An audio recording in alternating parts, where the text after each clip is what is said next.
Parakang adalah sebutan untuk makhluk jadi-jadian yang berasal dari cerita rakyat di Sulawesi Selatan dan sekitarnya. Parakang sendiri adalah perwujudan dari manusia biasa yang tersesat dalam ilmu hitam, di mana seseorang itu gagal dalam memenuhi syarat atau melanggar pantangan, yang berujung dengan konsekuensi seseorang itu akan menjadi parakang. Pendapat yang berbeda dari sumber lain mengatakan, bahwa awal seseorang menuntut ilmu adalah untuk tujuan kebaikan, di mana ilmu itu meliputi ilmu kebatinan seperti ilmu kebal, tidak termakan senjata tajam, bisa menghilang atau bisa terhindar dari ilmu sihir. Tapi seiring berjalannya waktu, terjadi penyimpangan di mana ilmu itu digunakan untuk hal-hal yang tidak baik, yang mengakibatkan seseorang itu bisa menjadi parakang.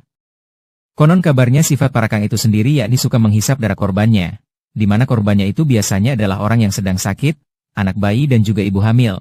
Dan parakang sendiri saat beraksi hanya pada malam hari, di mana wujudnya bisa berubah menyerupai apa saja, bisa berwujud kucing, anjing, babi, atau berupa wujud makhluk lain yang diinginkan. Namun saat berubah wujud, bentuknya tidak pernah benar-benar sempurna menyerupai apa yang ada, alias nampak aneh. Tapi di siang hari, parakang menjalani hidupnya seperti manusia biasa. Mereka beraktivitas normal dan berbaur dengan masyarakat lain, punya pekerjaan, punya keluarga.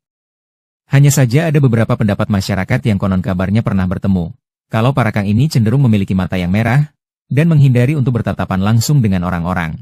Sementara seseorang yang sudah menjadi parakang, konon kemungkinan akan ada salah satu keturunannya yang juga akan menjadi sepertinya. Dan untuk mencegah atau menghalau agar parakang tidak bisa masuk rumah, masyarakat meyakini bahwa parakang takut dengan benda-benda tajam seperti pisau, gunting dan juga sapu lidi. Beberapa orang juga sengaja menanam tanaman jarak di sekitar rumah agar parakang tidak berani mendekat.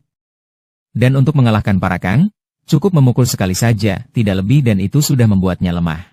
Sumber informasi dari berbagai media, dan hampir 50 tahun kisah ini melegenda di telingaku, tumbuh dan besar di daerah yang kental dengan cerita ini, hingga video ini dibuat, saya sendiri belum pernah melihat yang namanya parakang.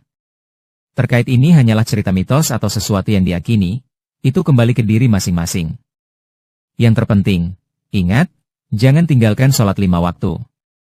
Adapun kurang dan lebihnya cerita ini, maafkanlah.